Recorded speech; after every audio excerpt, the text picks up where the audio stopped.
Hey guys, tonight we're taking a journey way back in time, to a place where the landscape is as rugged as the lives of the people who inhabited it, medieval Scotland. Imagine this with me for a moment. You're trudging through a muddy, unforgiving track. The wind, a constant, sharp whisper, seems to be a permanent fixture in the air, smelling of damp earth and wood smoke. Your clothes are rough-spun wool that does little to keep the gnawing chill out. And your boots, if you even have them, are a patchwork of worn leather. The sky is a perpetual gray, a heavy blanket that rarely offers the warmth of the sun. There are no streetlights here, no comforting glow of a TV, just the looming silhouettes of bleak hills and the distant flicker of a fire in a turf-roofed hovel. You are cold, you are tired, and you are, most likely, profoundly, painfully hungry. It's a reality check that you probably wouldn't survive a single week here, let alone a lifetime. So, before you get comfortable, take a moment to like the video and subscribe, but only if you genuinely enjoy what I do here. Now, tell me where you're listening from and what time it is, and we'll get started. Now, dim the lights, maybe turn on a fan for that soft background hum, and let's ease into tonight's journey together. Your stomach is a hollow, aching drum, a constant companion that overshadows every other thought. In medieval Scotland, you aren't just hungry, you're defined by it. The very rhythm of your life is dictated by the availability of food. A rhythm that is erratic and deeply cruel. You see, the land here is not your friend. The soil is thin and rocky, and the growing season is short and often marred by sudden, bitter frosts or relentless, waterlogged rains. As a result, harvests are precarious. One bad crop in your family, the whole community, really, is teetering on the edge of starvation. You don't eat 3 square meals a day, or even one. A typical meal might be a bowl of watery pottage, a sad mixture of oats, root vegetables, and whatever else could be scrounged. Meat is a luxury, something reserved for the laird's table and the occasional feast. If you're lucky enough to be invited to a communal one, you might catch a scrawny rabbit or poach a fish from the laird's stream. But getting caught is a death sentence, so you'd better be fast. A mainstream historical fact of the time is that the main crops grown were barley and oats, which were far more resilient to the harsh Scottish climate than wheat. This is why bread made from oats, known as bannocks, was a staple of the diet. The oats were versatile and could be ground into flour or used to make the aforementioned pottage. It's a simple fact, but it speaks volumes about the constant struggle for sustenance. The land simply couldn't support a more diverse or abundant diet. And everyone knew it. The very soil you walked on was a reminder of your vulnerability. Now for a quirky tidbit. To supplement their meager diets, people would often turn to foraging.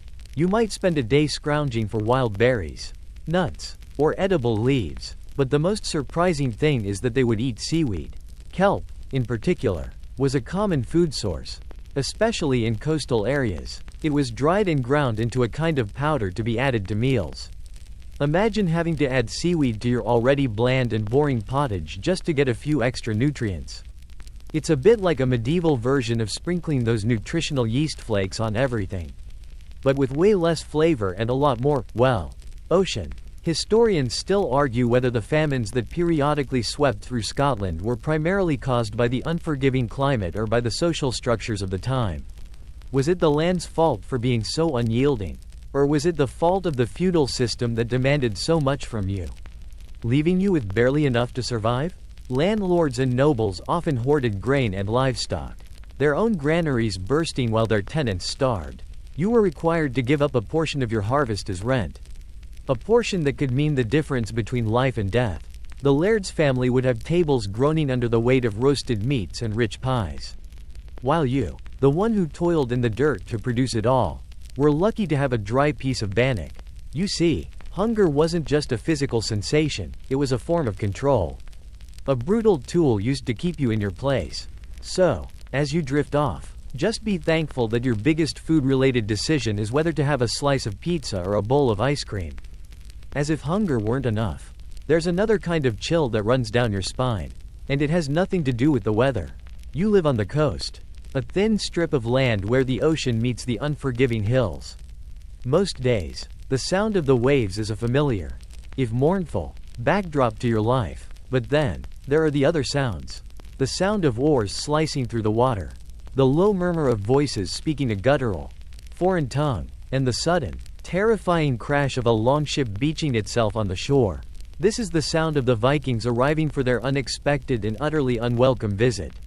Life in medieval Scotland, especially in the early parts of the era, was punctuated by these brutal, terrifying raids. You had no warning, no way to prepare. One moment you're mending a fishing net. The next you're running for your life as a war-painted Norseman with a gleaming axe is kicking down your door. A mainstream historical fact about these raids is that the Vikings weren't just random thugs. Many of them were seeking land, riches, and power, and Scotland's fractured clan system and rich coastal monasteries made it an appealing target. The monasteries, in particular, were often a primary target because they contained valuable treasures like gold, silver, and ornate religious artifacts, but were defended by men of God, not men of war. For a Viking, it was the perfect smash-and-grab opportunity. You'd think they'd have a better sense of community. But I guess when you're cold, hungry, and bored of living on a rock in the North Sea, a little looting looks pretty good. The quirky tidbit here is that the Vikings also brought a certain level of cultural exchange. Albeit at the point of a sword.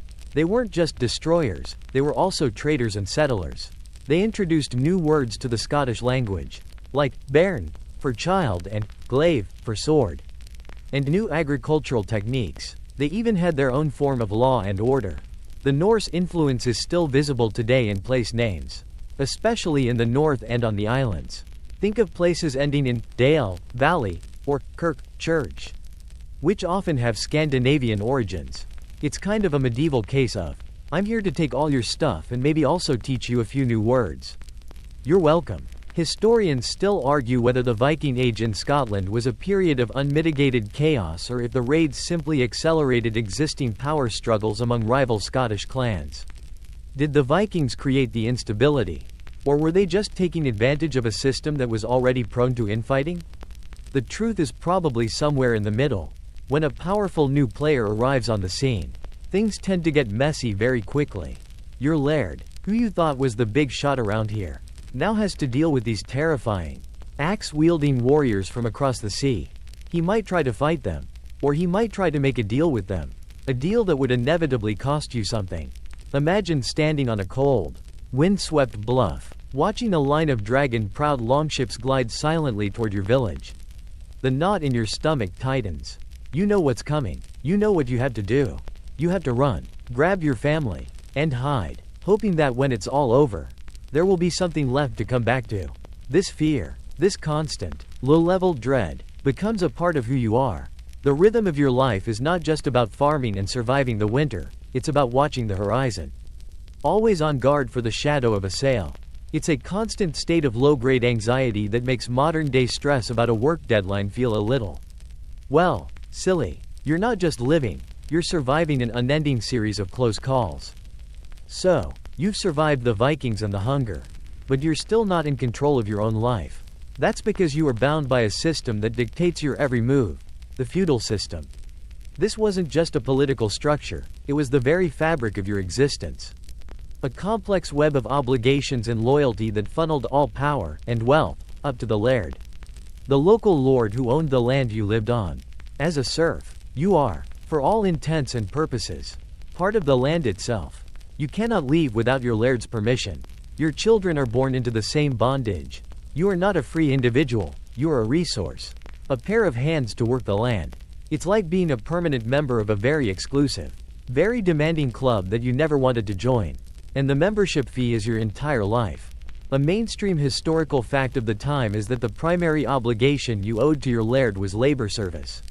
Known as corvée, this meant that for a certain number of days each week, or during specific times of the year, you had to work on the laird's land, his domain, without pay. You might be plowing his fields, harvesting his crops, or repairing his roads and buildings. Only after you had fulfilled your duty to him could you attend to your own small plot of land. The one that was supposed to feed your family. Imagine working a full-time job for free, and then coming home to start your actual job, the one that keeps you from starving. The worst part? The laird's crops always got priority. If his fields were ready for harvest, you dropped everything, even if your own crops were about to rot in the field from a sudden rainstorm. It's a bit like a medieval boss saying, "Hey, can you come in on Saturday? Oh, and Sunday. And pretty much every other day." Actually, a quirky tidbit that reveals the depth of this obligation is something called the merchet. This was a fee you had to pay to your laird if you or your children wished to marry outside of his domain. The laird had to approve the marriage, and the fee was essentially compensation for losing a potential future serf. It was a way for the laird to maintain control over his property. Even if it was a person, the fee was often paid in livestock or a portion of the family's meager savings. It's the ultimate "daddy doesn't approve" moment, but with way higher stakes and no cool sports car to run away in. The concept of love didn't really factor into the equation. It was all about economics and control. Historians still argue whether the feudal system in Scotland was as rigid and brutal as in other parts of Europe. Some scholars point to the existence of a larger class of free tenants, or the more fluid nature of clan allegiances, as evidence that the system was less oppressive. Others argue that this fluidity was a double-edged sword, making your life even more unstable, as your loyalties and obligations could change with the political winds. The debate centers on whether you were merely a tool of your laird or a disposable pawn in the endless power struggles between them. Either way, you had little say in the matter. You are a serf. Your hands are calloused and your back aches from a day spent toiling for a man who lives in a stone castle on a hill. A man you rarely see and who knows nothing of your daily struggles. Your life, your labor, your very future are not your own. You are a small cog in a massive machine. A machine designed to extract wealth from the land and deposit it in the pockets of the powerful. You have no hope of social mobility. You are born a serf. And you will die a serf. Your legacy being a patch of ground and a name that will be forgotten a generation later.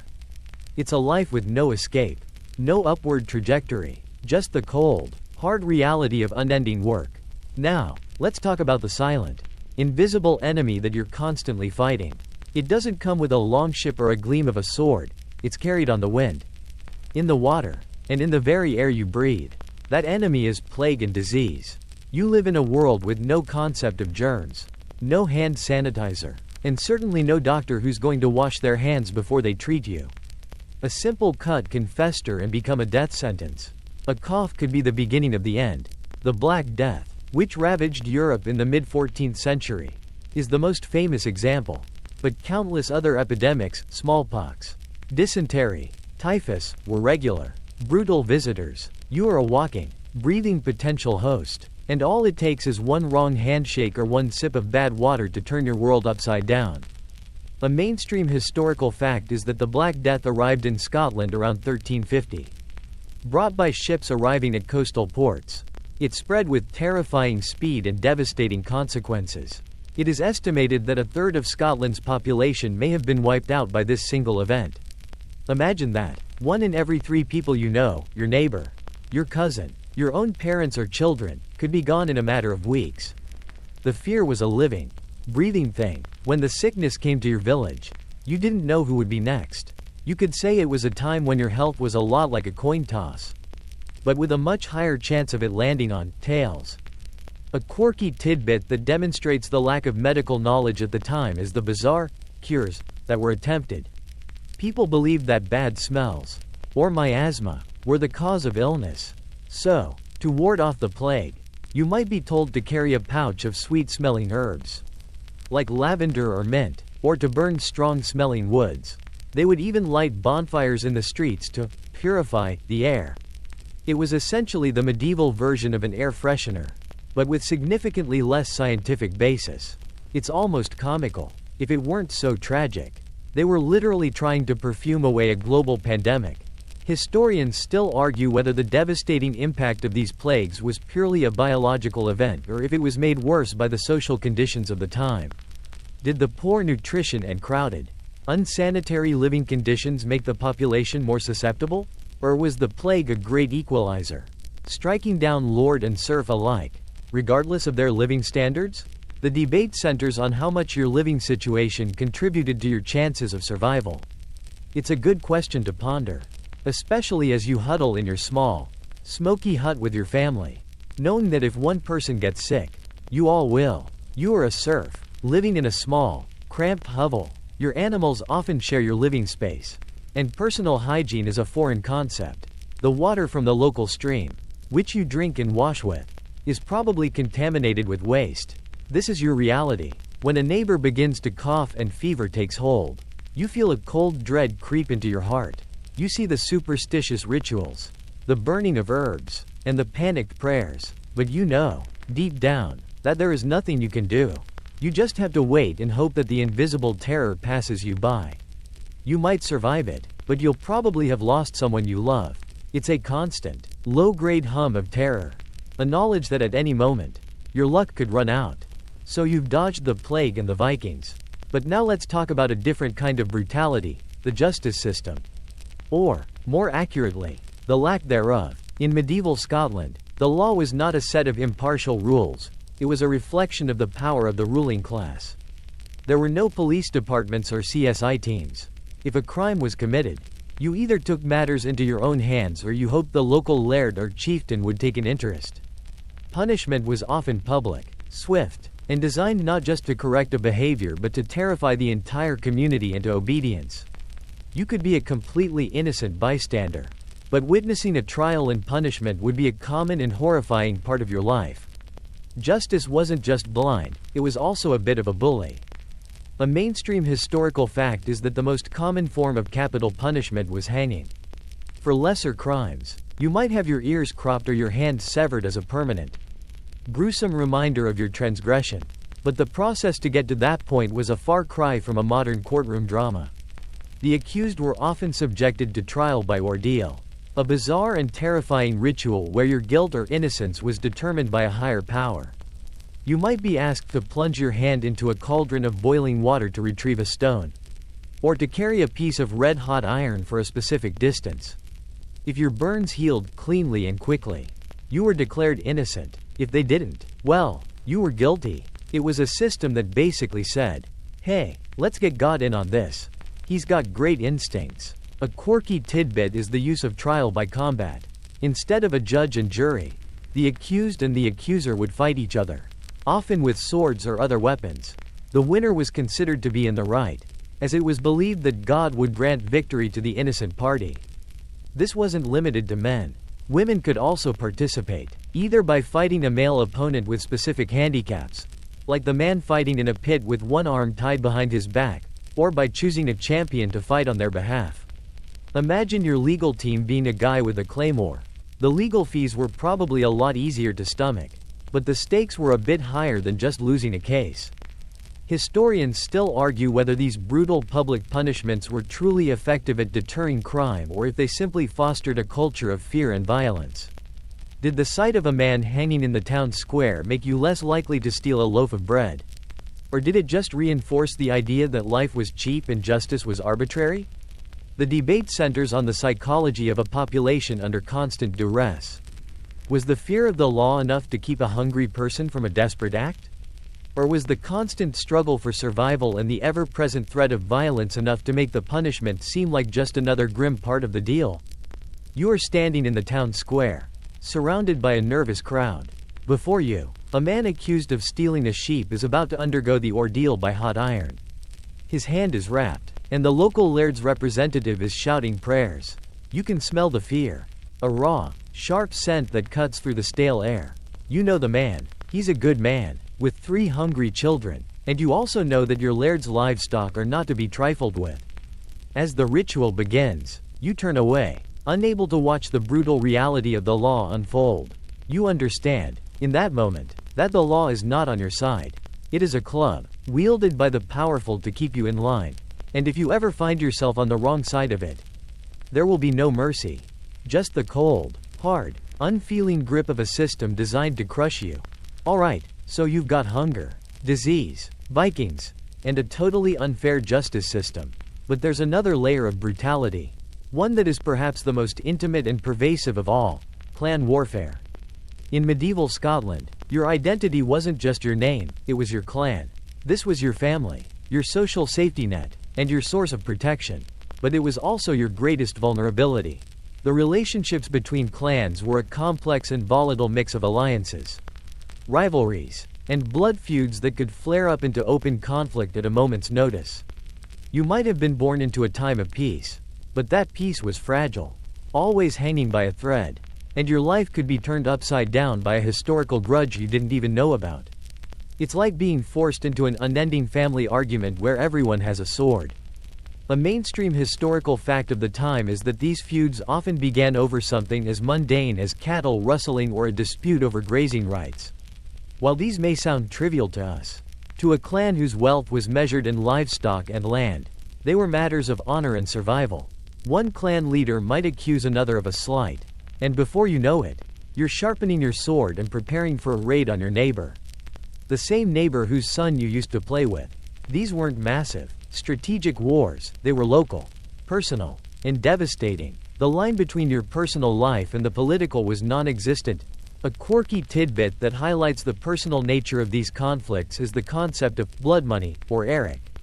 Instead of a life for a life revenge, a family could accept a payment from the killer's clan as a way to settle the feud. The amount depended on the victim's social status. A laird's life was worth more than a serf's. Obviously, while this seems a bit macabre, it was actually a way to prevent the endless cycle of killing. It provided a sort of legal off-ramp to what could otherwise be a conflict that lasted generations. It's basically the medieval equivalent of saying, "Look, we'll just pay you for your cousin. We're busy this weekend." Historians still argue whether the clan system was a force for stability, by providing a strong sense of community and mutual defense, or if it was the primary source of instability in medieval Scotland. Did your loyalty to your clan make your life more secure, or did it just tie you to a never-ending cycle of violence? The debate centers on the balance between protection and obligation. Your clan protected you from outsiders, but it also demanded your participation in feuds that could get you killed. You weren't just a member, you were a soldier. Whether you wanted to be or not. You are a serf, not even a warrior, but your laird has called upon you. You are part of the clan's fighting force, and you have to show up, armed with whatever you can find, a rusty spear, a leather shield. You're marching through a rain-soaked glen, your boots sinking into the mud, toward a clash you have no personal stake in. The enemy is another clan, a people who, from your perspective, are no different from you. You're fighting because your laird told you to. Because of a slight that happened decades before you were born. You just hope you come back in one piece. This constant state of low-grade war, this readiness to fight and die for someone else's honor, is a fundamental part of your existence. There's no opting out. You are a part of the clan, and the clan is a part of you. You are not just fighting other people, you are also fighting the land itself. The Scottish climate is a character in this story. A relentless, unforgiving antagonist that makes your life brutal in a way that's impossible to escape. The weather is not just a conversation starter, it is a life or death reality.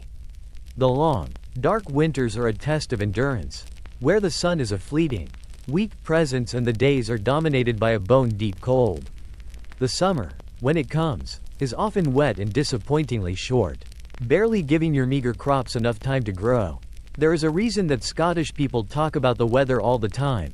It's a deep-seated habit born of centuries of a love-hate relationship with a climate that could kill you just as easily as it could give you a good harvest.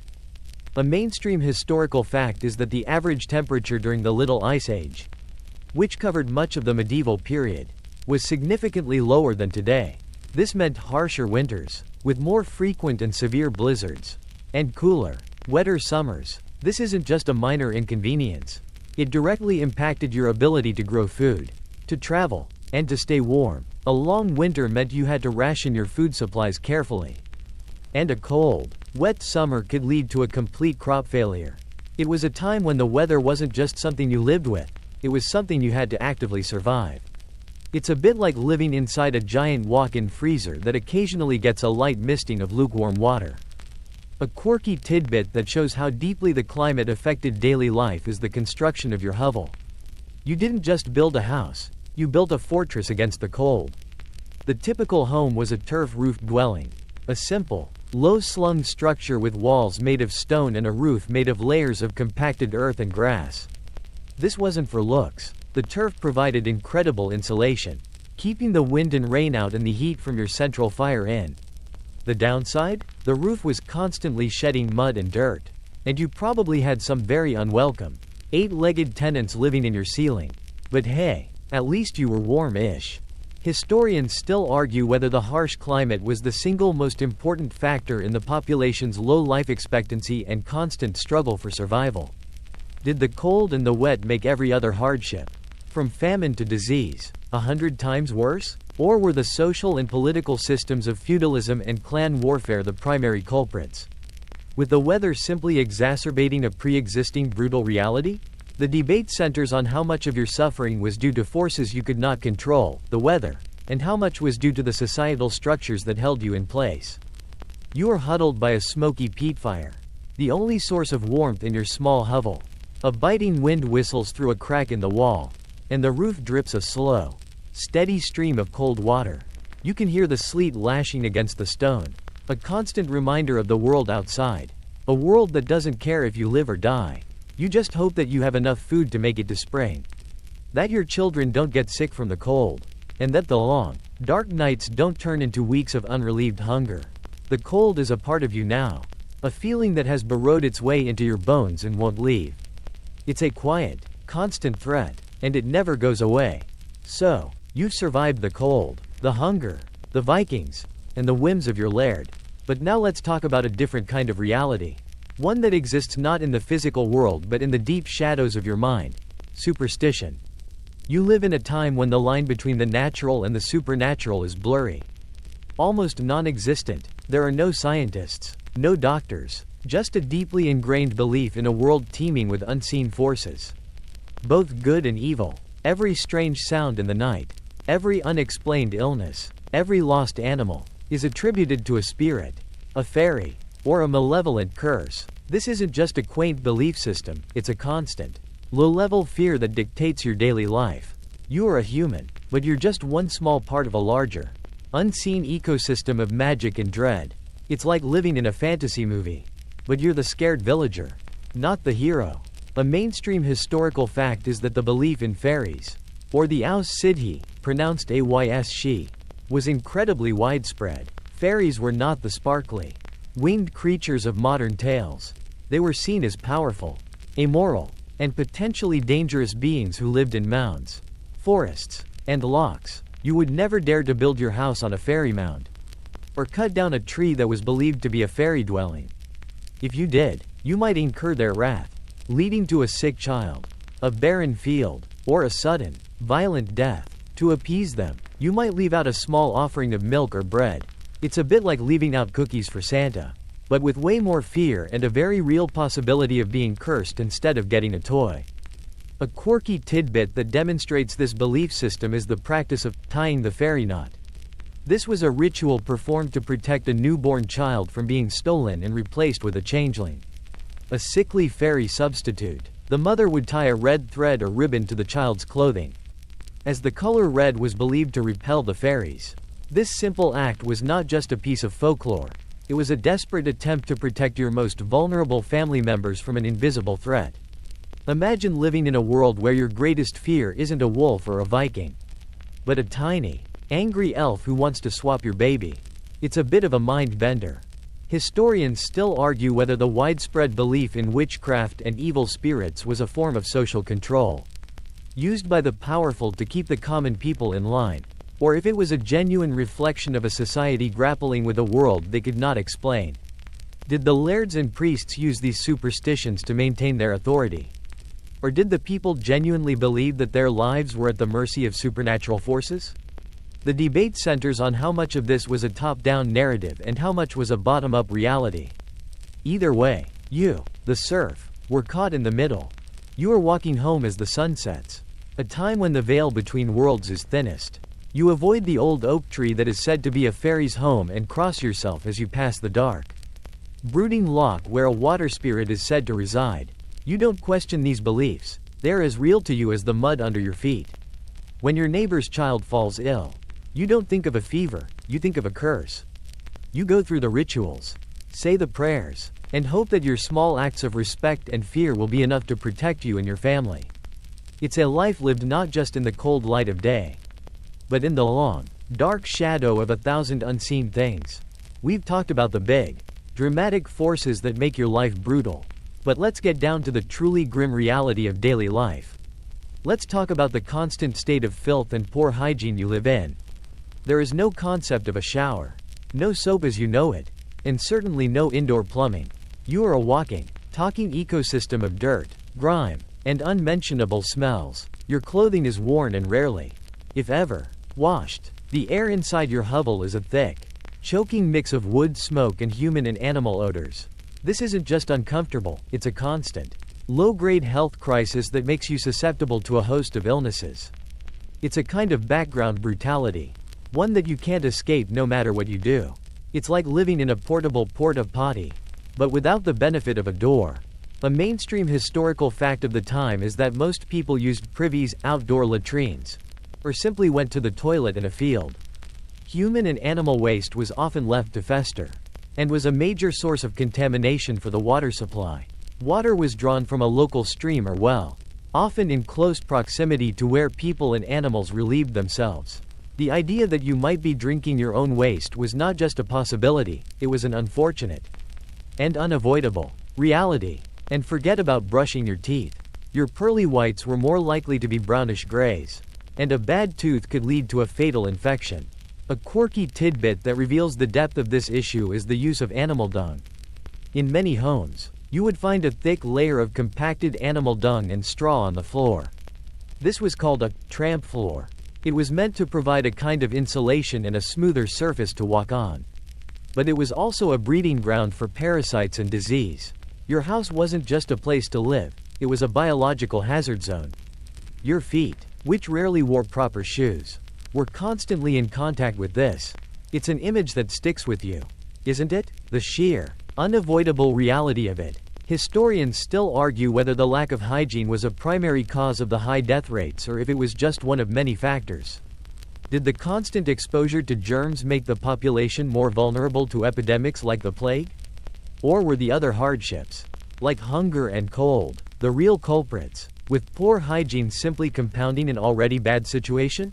The debate centers on how much of the population's misery was self-inflicted, albeit unknowingly, and how much was a result of forces beyond their control. You can't just wish for a better toilet or a shower. They simply don't exist in your world. You are living in a world of pervasive smells, of unwashed bodies and uncleaned homes. Your sense of smell is dulled to the odors of smoke, dirt, and human waste, but every once in a while, a new stench will cut through, reminding you of the grim reality of your surroundings. You might try to keep yourself clean with a quick wash of cold water from the stream. But you know, deep down, that it's a futile gesture. The dirt, the germs, and the disease are a part of the air you breathe and the ground you walk on. There's no escaping it. It's a slow, quiet, and disgusting kind of brutality. And you just have to live with it. So, you're constantly hungry, sick, and running from Vikings. But what about the little things you might have? Your small crops, your few livestock, your meager belongings? Well, those aren't entirely yours either. Let's talk about a system that strips you of your possessions and ensures you stay right where you are. Taxation without mercy. You are bled dry by every institution that has power over you, your laird, the church, and the king. You don't have a salary job with deductions. You have to give up your very livelihood. It's like a subscription service where the fee is your entire life. And you get nothing but a promise of more demands in return. A mainstream historical fact is that one of the most significant taxes you had to pay was the tithe. This was a tax paid to the church, typically consisting of 1/10 of your annual produce. Whether it was grain, livestock, or vegetables, it wasn't just a monetary tax, it was a physical transfer of your hard-earned goods. Imagine a wagon pulling up to your hovel and taking away 10% of everything you've grown. A portion that could mean the difference between having enough food for the winter and starving. The church, with its vast wealth and landholdings, was meant to provide spiritual guidance, but it also functioned as a powerful economic force that extracted from the poorest members of society. A quirky tidbit that illustrates the depth of this system is the customs you had to pay to your laird. This wasn't just a formal tax, it was a series of small, often arbitrary payments. For example, if you wanted to grind your grain into flour, you had to use the laird's mill and pay a fee, usually a portion of the flour itself. The same went for using his oven to bake bread. You couldn't just do these things on your own. You were bound by your feudal obligations. It's the medieval equivalent of a convenience fee on top of a convenience fee. But instead of being annoying, it was a fundamental part of your financial despair. You had to pay the laird just to make your food edible. Historians still argue whether the heavy burden of taxation was a necessary evil to support the social structures of the time, like the church and the military, or if it was simply a tool of oppression used by the elite to keep the masses impoverished and powerless. Did the taxes you paid go toward a greater good, or did they simply make the rich richer? The debate centers on the morality of a system that demanded so much from those who had so little. It's a question of whether your suffering was a sad necessity or a deliberate act of exploitation. You are a serf, standing in your field, watching the church's representative take a wagon load of your barley. You know it will be used to support the priest and maintain the church's estate. But you also know that your children will go to bed hungry tonight. You have no recourse, no one to complain to. The system is rigged against you, and there is nothing you can do about it. The money and goods you produce do not stay with you. They are siphoned off by a series of powerful institutions that you can't challenge. It's a life where you never get ahead. Every time you think you've made a little progress, a hand comes out and takes a piece of it away. So, you're hungry, sick, and constantly paying taxes. But at least you can better yourself with knowledge. Right? Wrong. Let's talk about a kind of intellectual brutality, limited education. You live in a world where the vast majority of people, including yourself, are illiterate. The ability to read, write, and think critically is not a common skill, it's a privilege, reserved almost exclusively for the clergy and a handful of the most powerful nobles. Your life is not about learning or intellectual growth, it's about survival. You learn to plow a field, to mend a tool, to herd a sheep, but you are not taught to read a book or write your name. It's a life where your mind is as shackled as your body. A mainstream historical fact of the time is that literacy rates among the common population were almost non-existent. Reading and writing were not considered necessary skills for a serf or a farmer. Your knowledge was passed down orally. From father to son, mother to daughter, you learned the old stories, the family history, the techniques for farming and foraging, but you had no access to the written word.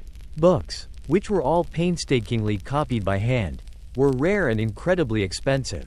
A luxury that was far beyond your wildest dreams. The only book you might ever see is the Bible, and even then, it would be in Latin, a language you don't understand, and it would be read to you by the priest. A quirky tidbit that reveals the depth of this intellectual divide is the use of runes in some parts of Scotland, a practice that lingered from the Viking influence.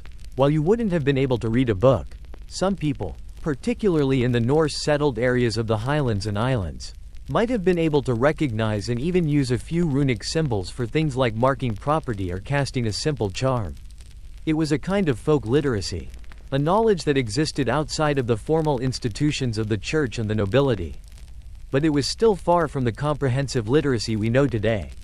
It's a bit like knowing how to use a few emojis, but not knowing how to read a sentence. Historians still argue whether the lack of education for the masses was a deliberate tool of social control by the elite or if it was simply a byproduct of a society that had no practical need for it. Did the lords and the church keep you illiterate to ensure you couldn't question their authority? Or was it simply that, in a world where your daily life was a struggle for survival, there was no time or reason to learn to read? The debate centers on whether this intellectual bondage was a form of oppression or a simple, tragic reality of the time. You are a serf, standing in your field, and a man on a horse rides by. A priest. He is holding a book, and he is reading from it, his voice a drone you don't understand. He is a part of a world you can't access, a world of ideas and words that are kept from you. You might see a charter or a legal document, a piece of paper that gives a laird power over a new piece of land. But it's just a strange jumble of squiggles to you. You are forever reliant on others to interpret the world for you. And that lack of control over your own narrative is a brutal form of subjugation. You are a tool, a resource, and nothing more. So, you're illiterate, hungry, and covered in filth. And when something goes wrong with your body, things get even more brutal. Let's talk about the absolute misery that was medieval medicine. You have no doctors as we know them, no sterile instruments, no antibiotics, and no concept of germs. A simple fever can turn into a life-threatening crisis. A broken bone could mean a lifetime of pain and deformity. A toothache? Oh, that's a whole new level of terror. You are at the mercy of folk remedies and bizarre, unproven cures that are just as likely to kill you as they are to help you. It's like playing a game of medical Russian roulette, but with all the chambers loaded. A mainstream historical fact is that medical practices were based on the theory of the four humors, a concept dating back to the ancient Greeks. This theory posited that the human body was composed of four basic fluids: black bile, yellow bile, phlegm, and blood. Sickness was believed to be a result of an imbalance of these humors. The cure, therefore, was to restore the balance. This led to practices like bloodletting, where a physician would cut you and drain off some of your blood, believing it would restore harmony. It was a common, and often fatal, practice. It's the medical equivalent of trying to fix a leaky faucet by drilling a bigger hole in the wall. A quirky tidbit that demonstrates the primitiveness of these cures is the use of animal dung and bizarre concoctions. To heal a wound, you might be told to apply a poultice made of cobwebs, herbs, and, yes, cow dung, which was believed to have some sort of curative properties. For a fever, you might be given a potion made of herbs steeped in ale or urine. The more disgusting the concoction, the more effective it was believed to be. The idea of sanitation or sterility was completely foreign. It's a bit like a medieval spa day, but with way less relaxation and a lot more, well, poo. Historians still argue whether the medical practices of the time were truly as ineffective as they seem to us today. Did some of the herbal remedies have real, if unproven, medicinal value? Or were these practices simply a way for healers to maintain a sense of control and hope in a world where there was none? The debate centers on whether these primitive cures offered any real benefit or if they were simply part of the intellectual and social landscape of the time. A way to explain the unexplainable. You are a serf, and you have a horrible toothache. The pain is a constant, throbbing agony that makes it impossible to eat or sleep. You go to the local healer, who is not a trained physician but a wise woman who knows the old ways. She looks at your inflamed jaw, shakes her head, and tells you she's going to have to pull the tooth. She gives you a stick to bite on, but no painkiller. She uses a pair of dirty, rusty pliers to yank it out. The pain is excruciating, and you can feel the bone crack. After it's over, she packs the wound with a strange mixture of herbs, dirt, and some other unidentifiable substances. You go home, hoping you won't get a fatal infection. It's a life where your body is a ticking time bomb, and a simple ache can mean a slow, agonizing end. Now, let's talk about the most brutal part of all, the loss of innocence. Let's talk about childhood's end, a concept that barely exists in medieval Scotland. You are not a child for very long. Your life is not marked by school, by playdates, by a long, protected period of carefree existence. Your life is marked by the moment you can be useful, the moment you can work, the moment you are thrust into a brutal adult world. There is no such thing as a tween or a teenager. You are a small adult, and your small hands are expected to do the work of a grown-up. It's a life where your childhood is not a memory, it's a fleeting moment that ends before it even begins. A mainstream historical fact is that children were expected to contribute to the family's survival from a very early age. Often as young as 6 or 7 years old. They were not just playing in the fields, they were working in them. A young boy might be tasked with herding sheep or scaring crows away from the crops. A young girl might be responsible for fetching water from the well or spinning wool into thread. There were no child labor laws, no social protections. Your value was tied directly to your productivity. You were not a mouth to feed, you were a pair of hands to work. A quirky tidbit that demonstrates this lack of childhood is the games children played. They didn't have manufactured toys or board games. Their games were often miniature versions of adult activities, like mock battles with wooden swords or weaving small baskets from reeds. They would also play with things they found in nature, like stones and sticks. The games were not just for fun, they were a way of practicing the skills they would need to survive as adults. It's like a medieval version of play school, but the curriculum is don't starve to death. Historians still argue whether the lack of a defined childhood was a reflection of the harshness of the era or if the concept of childhood itself is a modern social construct. Was a short childhood an inevitable consequence of a brutal world? Or did the brutal world prevent a social concept of childhood from even being a thing? The debate centers on whether this was a tragedy or a simple reality. Was it a form of brutality to force a child to work? Or was it a necessary part of the social order? You, as the child, don't get to weigh in on the debate. You are 8 years old, and you are standing in a field. Your small body shivering in the cold. You are not thinking about what you want for your birthday. You are thinking about the work you have to do. About the cold that bites at your toes. And about the hunger that gnaws at your stomach. You have been taught to be a small adult. To work without complaint. And to understand that your life is about survival. Not about play. You are a serf, not a child. Your childhood has already ended. It was a brief, beautiful dream that you don't even remember having. You've got your hands full with hunger, disease, and clan feuds. But let's look beyond your village. Let's talk about the constant, looming threat from the south, unstable borders, and your more powerful neighbor, England. You are a small pawn in a much larger game, and your life is constantly being impacted by the endless border wars. Scotland and England were not just two countries, they were two bitter rivals locked in a centuries-long struggle for dominance. Your home, your family, your very existence, were just a bargaining chip in this high-stakes political chess match. It's a bit like living in a neighbor's yard that is constantly being argued about. A mainstream historical fact is that the Wars of Scottish Independence, a series of conflicts that began in the late 13th century, were a defining feature of medieval Scottish life. These were not just quick skirmishes, they were prolonged, brutal, and utterly devastating to the border regions. English armies would sweep through, burning crops, razing villages, and killing anyone who got in their way. You could be a loyal subject to your Scottish king, but that loyalty meant nothing when an English army was at your door. The constant back-and-forth fighting left the land barren and the people impoverished. A quirky tidbit that shows the personal impact of this instability is the existence of reiver families in the borderlands. These were not just clans, they were families that lived by raiding, or reiving, both English and Scottish lands.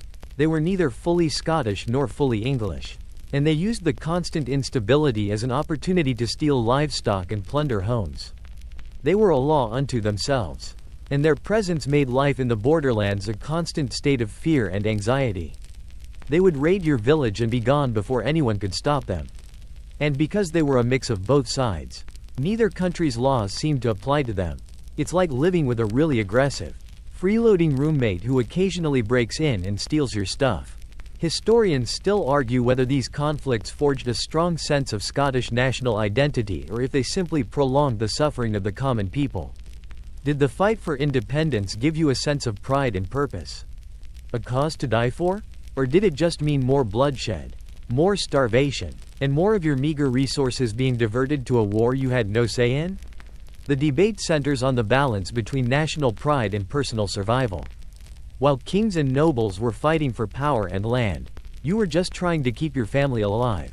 You are a serf, and you hear the news that an English army is marching north. The fear is a cold, hard knot in your stomach. You know what's coming. You know that you and your family are at risk. You might have to flee your home, leaving everything behind, or you might have to stay and pray that you are overlooked. The soldiers don't care about your allegiance. They care about winning the war. Your life is not your own. It's a small, insignificant piece of a large, brutal Game of Thrones, and you are constantly at risk of being swept off the board. So, we've covered the hunger, the disease, the Vikings, the law, and the endless wars. But all of these brutalities are just symptoms of a deeper, more profound form of suffering, a complete lack of control. You are a serf, a cog in a great machine with no hope of social mobility. You are born into this system, and you will die in it. You cannot choose your work. You cannot choose where you live. You cannot choose who you marry. Your life is not a story you are writing. It is a story that is being written for you by a series of powerful institutions and people you will never meet. It's the ultimate reality check. The understanding that you are not the hero of your own life, but a minor character in someone else's epic. A mainstream historical fact is that the social structure of medieval Scotland was highly stratified and rigid. At the top were the monarchs and great lords, followed by the lesser nobility, then the knights and freemen, and at the very bottom, you, the serfs. There was almost no movement between these classes. Your status was determined by birth. And the idea of pulling yourself up by your bootstraps was not just a difficult concept, it was a physical impossibility. You were bound to the land, And your children were bound to the land after you. It was a kind of generational bondage. A cycle of poverty and powerlessness that was incredibly difficult to break. A quirky tidbit that demonstrates this lack of control is the concept of a death tax. Or Harriet. When a serf died, the laird was entitled to take the best animal or the most valuable possession from the family. It was a final, brutal reminder that even in death, you did not own anything. The tax was meant to compensate the laird for the loss of a worker. But it also served as a tool of control, ensuring that even the most ambitious serf couldn't accumulate any real wealth that could be passed down. It was a final act of subjugation, a last bit of misery to tack on to an already brutal life. It's a bit like getting a final bill from a subscription service after you cancel it. But the bill is your favorite cow. Historians still argue whether this lack of social mobility was the single most brutal aspect of life in medieval Scotland. Was the lack of freedom more painful than the hunger, the cold, or the disease? Or did the physical brutalities make the lack of social freedom a moot point?